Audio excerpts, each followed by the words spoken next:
നമസ്കാരം. മുമ്പൊക്കെ പൊതു തെരഞ്ഞെടുപ്പിൽ മത്സരിക്കണമെങ്കിൽ അവർക്കൊരു രാഷ്ട്രീയ പ്രവർത്തന പാരമ്പര്യം അനിവാര്യമായിരുന്നു. വിദ്യാർത്ഥി പ്രസ്ഥാനങ്ങളിലൂടെയും തൊഴിലാളി പ്രസ്ഥാനങ്ങളിലൂടെയുമൊക്കെ വർഷങ്ങളോളം പ്രവർത്തിച്ച് പരിചയമുള്ളതിൻ്റെ അടിസ്ഥാനത്തിലാണ് പലരും മത്സര രംഗത്തേക്ക് വന്നിട്ടുള്ളത്. മത്സരിച്ച് ജയിച്ച് MLA-മാരായവരും മന്ത്രിമാരായവരുമൊക്കെയുണ്ട്. അവരൊക്കെ ഇത്തരത്തിൽ രാഷ്ട്രീയ പ്രവർത്തനം നടത്തി പരിചയസമ്പന്നരായിട്ടുള്ള ആൾക്കാരാണ്. എന്നാൽ കഴിഞ്ഞ കുറച്ചു കാലമായി നമ്മുടെ രാഷ്ട്രീയ രംഗം ഒന്ന് എടുത്തു നോക്കൂ. തദ്ദേശ തിരഞ്ഞെടുപ്പിൽ ഉൾപ്പെടെ പലരും മത്സരിക്കുന്നത് യാതൊരുവിധ രാഷ്ട്രീയ പ്രവർത്തന പാരമ്പര്യവും ഇല്ലാതെയാണ്. എന്ന് മാത്രമല്ല, രാഷ്ട്രീയത്തെക്കുറിച്ച് ഒരു ചുക്കും ചുണ്ണാമ്പും അവർക്കറിയില്ല. ഉദാഹരണത്തിന്, ഈ കഴിഞ്ഞ നിയമസഭാ തിരഞ്ഞെടുപ്പിൽ അഖിൽ മാരാർ ഉൾപ്പെടെയുള്ളവരാണ് മത്സരിച്ചത്. അത് സ്വതന്ത്ര സ്ഥാനാർത്ഥികളാകട്ടെ, 2020 അല്ലെങ്കിൽ മറ്റേതെങ്കിലും ഒരു രാഷ്ട്രീയ പാർട്ടിയുടെ ഒരു ലേബലിലോ ആകട്ടെ, അങ്ങനെ മത്സരിക്കുമ്പോൾ അത് ഈ രാജ്യത്തെ ഒരു ജനാധിപത്യ സംവിധാനത്തെ, പൊതുസമൂഹത്തെ ഒരു കൊഞ്ഞനം കുത്തുന്നതിന് തുല്യമാണ്. അത്തരത്തിലാണ് ഇവരുടെയൊക്കെ പ്രവർത്തനം. എന്ന് മാത്രമല്ല, അവരുടെയൊക്കെ ഒരു പ്രസംഗമൊക്കെ കണ്ടാൽ നമുക്കറിയാം. മുമ്പൊക്കെ രാഷ്ട്രീയ നേതാക്കൾ പ്രസംഗിച്ചിരുന്നത് പൊതുസമൂഹത്തെക്കുറിച്ചും പൊതുസമൂഹത്തെ ബാധിക്കുന്ന വിഷയങ്ങളെക്കുറിച്ചും രാജ്യത്തെക്കുറിച്ചുമൊക്കെയായിരുന്നു. എന്നാൽ നിർഭാഗ്യവശാൽ ഇന്ന് ഇത്തരം ആൾക്കാരൊക്കെ സ്ഥാനാർത്ഥികളായി വരുമ്പോൾ അവരൊക്കെ വേദികളിൽ പ്രസംഗിക്കുന്ന കാര്യങ്ങൾ കാണുമ്പോൾ തന്നെ നമുക്ക് ചിരി വരും. ഈ കോമാളിത്തരമൊക്കെ കാണിച്ചും മറ്റുള്ളവരെ പരിഹസിച്ചും ജനങ്ങളെ ചിരിപ്പിക്കുക എന്നുള്ളതാണ് രാഷ്ട്രീയ പ്രവർത്തനം എന്നാണ് ഇവരൊക്കെ ധരിച്ചു വെച്ചിരിക്കുന്നത്. അത്തരത്തിലുള്ള ഒരു സംസാരമൊക്കെയാണ് അവരുടെ ഭാഗത്തു നിന്ന് ഉണ്ടാകുന്നത്. എന്തായാലും കേരളത്തിലെ ജനങ്ങൾ ഇത്തരത്തിൽ മണ്ടന്മാരൊന്നുമല്ല എന്നുള്ള കാര്യം അവർ തന്നെ തെളിയിച്ചു കൊടുത്തു. ഈ അഖിൽ മാരാരെ പോലെയുള്ള ആരും ഇത്തരത്തിൽ വിജയിച്ച ചരിത്രമില്ല. എല്ലാവരും പരാജയപ്പെടുകയാണ് ഉണ്ടായത്. ഞാനിത് പറഞ്ഞതിന് കാരണം, ഇന്ന് ഒരു വാർത്ത പുറത്തു വന്നിട്ടുണ്ട്. പാലക്കാട് നെന്മാറ മാരിയമ്മൻ കോവിലിൽ ഒരു കവർച്ച നടന്നു. ഈ കഴിഞ്ഞ വെള്ളിയാഴ്ചയാണ് കവർച്ച നടന്നത്. അവിടെ ഒരു സ്ത്രീ ഈ ഭണ്ഡാരം കുത്തിപ്പൊളിക്കുന്നു. ആ ഭണ്ഡാരത്തിനകത്തുണ്ടായിരുന്ന 10,000-ഓളം രൂപ അപഹരിച്ചു കൊണ്ടുപോകുന്നു. CCTV ദൃശ്യങ്ങൾ കേന്ദ്രീകരിച്ച് പോലീസ് നടത്തിയ അന്വേഷണത്തിൽ ഈ സ്ത്രീയെ പോലീസ് കണ്ടെത്തുന്നു. അവർ 2020 തദ്ദേശ തെരഞ്ഞെടുപ്പിൽ അവിടെ BJP സ്ഥാനാർത്ഥിയായി 17-ാം വാർഡിൽ മത്സരിച്ച പ്രഭാവതി എന്ന് പറയുന്ന ഒരു സ്ത്രീയാണ്. നോക്കൂ, ഇത്തരത്തിലുള്ള ആൾക്കാരെയാണ് പൊതു തെരഞ്ഞെടുപ്പിൽ മത്സരിപ്പിക്കുന്നത്. അത് BJP എന്ന് മാത്രമല്ല, മറ്റേതൊരു രാഷ്ട്രീയ പാർട്ടിയുടെയും രീതി അതുതന്നെയാണ്. ഇവിടെ CPM തന്നെ മുകേഷിനെ 2 തവണ MLA ആക്കി. മുകേഷിൻ്റെ ഒരു രീതി നമുക്കറിയാം. പീഡനക്കേസിലെ പ്രതിയാണ്, പെൺവിഷയത്തിൽ അഗ്രഗണ്യനാണ്. അത് സംബന്ധിച്ചുള്ള വിവരങ്ങളൊക്കെ പിന്നീട് പുറത്ത് വന്നിരുന്നതാണ്. അങ്ങനെ എത്രയോ പേർ, അത് CPM-ൻ്റെ കാര്യം മാത്രമല്ല ഞാൻ ഈ പറയുന്നത്, കോൺഗ്രസ് ആയിരുന്നാലും മറ്റേതൊരു രാഷ്ട്രീയ പാർട്ടി ആയിരുന്നാലും ഇത്തരത്തിലാണ്. യഥാർത്ഥത്തിൽ ഈ ജനങ്ങളോട് ഇടപഴകി അവരോടൊപ്പം ജീവിച്ച് അവരുടെ പ്രശ്നങ്ങളൊക്കെ മനസ്സിലാക്കി ആ പ്രശ്നത്തിന് പരിഹാരം കാണുന്ന ആൾക്കാരെയാണ് രാഷ്ട്രീയ പ്രവർത്തകരായി അംഗീകരിക്കേണ്ടത്. അവരൊക്കെയാണ് മത്സരിച്ച് ജയിക്കേണ്ടത്.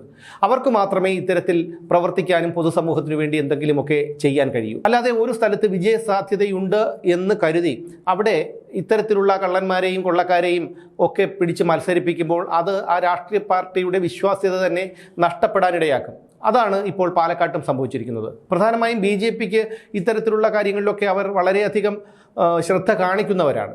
ഇത്തരത്തിലുള്ള ആൾക്കാരെയൊന്നും അവർ ആ പാർട്ടിയിലേക്ക് അടുപ്പിക്കാറില്ല. പക്ഷേ ഇതെന്തുകൊണ്ടാണ് പ്രാദേശികമായിട്ടുള്ള ഒരു നേതൃത്വത്തിന് പറ്റിയ ഒരു പിഴവാണോ എന്നറിയില്ല. എന്തായാലും ഇത് BJPക്ക് വളരെയധികം നാണക്കേട് ഉണ്ടാക്കിയിരിക്കുകയാണ്. CPM-നെ സംബന്ധിച്ചിടത്തോളം നമുക്കറിയാം, അവിടെ ഏത് കുറ്റകൃത്യം ചെയ്യുന്നവർക്കും CPM-ലേക്ക് വരാൻ അതൊരു യോഗ്യതയാണ്. എന്നാൽ കോൺഗ്രസ്സിലോ BJP-യിലോ ലീഗിലോ ഒന്നും ഇത്തരത്തിലല്ല, CPI-യിലോ ഒന്നും ഇത്തരത്തിലല്ല.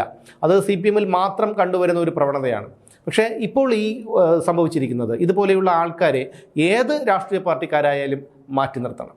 അല്ലെങ്കിൽ അത് അവർക്ക് തന്നെ ദോഷം ചെയ്യും. അതുമാത്രമല്ല, ഇവരുടെ ഉള്ളിൽ ഈ അന്തർലീനമായിരിക്കുന്ന ഈ മോഷണം, അത് അവരിനി എത്ര ഉയരങ്ങളിലേക്ക് എത്തിയാലും അവരത് പ്രകടിപ്പിച്ചുകൊണ്ടേയിരിക്കും.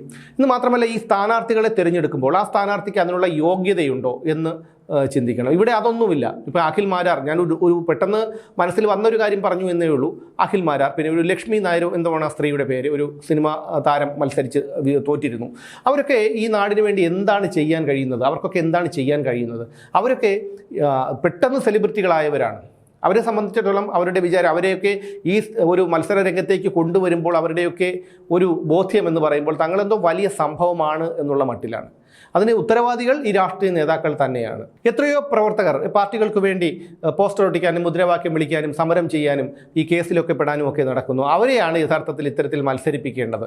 അവർക്ക് മാത്രമേ അവർക്കാണ് കുറച്ചെങ്കിലും ഈ ജനങ്ങളോട് ഇടപഴകി പരിചയമുള്ളത്, ജനങ്ങളുടെ പ്രശ്നങ്ങൾ മനസ്സിലാക്കാൻ കഴിയുന്നത്. എന്തായാലും ഈ പറയുന്ന പ്രഭാവതിയുടെ ഈ പ്രവൃത്തി അത് BJPക്ക് തീർത്താൽ തീരാത്ത കളങ്കമുണ്ടാക്കിയിരിക്കുകയാണ് എന്ന് മാത്രമല്ല, ഇതൊരു സൂചനയാണ്. ഇനി ഒരാളെ കൂടി ഇത്തരത്തിൽ തദ്ദേശ തെരഞ്ഞെടുപ്പിൽ പോലും മത്സരിപ്പിക്കുമ്പോൾ അവരുടെ ഒരു ബാക്ക്ഗ്രൗണ്ട്, അവരുടെ ഒരു പശ്ചാത്തലം കൂടി പരിഗണിക്കേണ്ടതുണ്ട്. അത് കൃത്യമായി സൂക്ഷ്മമായി പരിശോധിച്ചതിന് ശേഷം മാത്രം ഇത്തരക്കാരെ നിർത്തുക എന്നുള്ളതാണ് ഇത് ഇപ്പോൾ പാലക്കാട്ടത്തെ നെന്മാറത്തെ ഈ സംഭവം സൂചിപ്പിക്കുന്നത്. ഹണി ട്രാപ്പ് ഉൾപ്പെടെയുള്ള തട്ടിപ്പുകൾ നടത്തി ജീവിച്ച പലരും ഇന്ന് BJPയിലേക്ക് കടന്നു കയറാൻ ശ്രമിച്ചുകൊണ്ടിരിക്കുന്നതായാണ് ഇപ്പോൾ BJP പ്രവർത്തകർ തന്നെ പറയുന്നത്.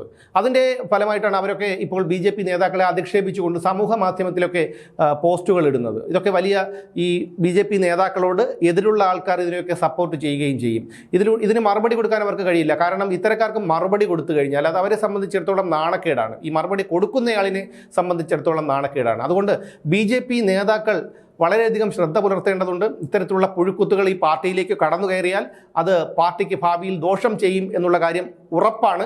അതുകൊണ്ട് തന്നെ ഇത്തരത്തിൽ ആർക്കെങ്കിലും എന്തെങ്കിലും തരത്തിലുള്ള സ്ഥാനമാനങ്ങൾ കൊടുക്കുകയാണെങ്കിൽ, അവരെ മത്സരരംഗത്തേക്ക് കൊണ്ടുവരികയാണെങ്കിൽ അവരുടെ പശ്ചാത്തലം, അവരെങ്ങനെയായിരുന്നു ജീവിച്ചിരുന്നത്, അവരുടെ വരുമാന സ്രോതസ് എന്തായിരുന്നു, അവരുടെ മറ്റ് കുടുംബ പശ്ചാത്തലം, അവരുടെ സ്വകാര്യ ജീവിതം, ഇതിനെക്കുറിച്ചൊക്കെ ഒരു അന്വേഷണം നടത്തുന്നത് നന്നായിരിക്കും. ഇല്ലെങ്കിൽ അത് BJPക്ക് വലിയ രീതിയിലുള്ള പ്രതിസന്ധി ഉണ്ടാക്കും എന്ന് പറഞ്ഞുകൊണ്ട് നിർത്തുന്നു. വീണ്ടും കാണാം.